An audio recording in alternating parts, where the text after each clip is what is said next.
সবার প্রথম বলি, যারা যারা আমার ভিডিওটা দেখতেছ, আমার চ্যানেলটাকে প্লিজ সাবস্ক্রাইব করে দেবেন, পাশে বেল আইকনটা ক্লিক করে দেবেন, যাতে সবার প্রথম নোটিফিকেশানটা আপনাদের কাছে আসে।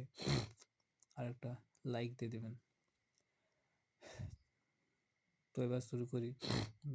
ডাব্লিউপি পিআরবি বোর্ড নতুন ভ্যাকেন্সি নিয়ে এসেছে 2026 সালে। WP SI, KPSI, excise constable, NVF, wireless. শূন্যপদ থাকছে ডাব্লিউপি এসআইতে 1100+, কেপিএসআইতে 700+, এক্সাইজ কনস্টেবলে থাকছে 3500+, এক্সাইজ এএসআই অ্যান্ড এসআইতে থাকছে, মেলে থাকছে 487 আর ফিমেলে থাকছে 281+, প্রায়।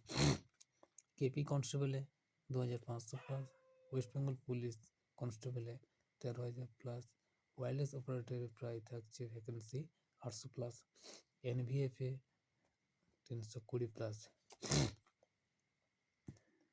সবাই 2026 সালের জন্য প্রস্তুতি নিয়ে নাও, জোরদার পড়াশোনা চালিয়ে যাও, যাতে 2026 সালে ভ্যাকেন্সিগুলো তোমাদের জন্য হয়ে থাকে।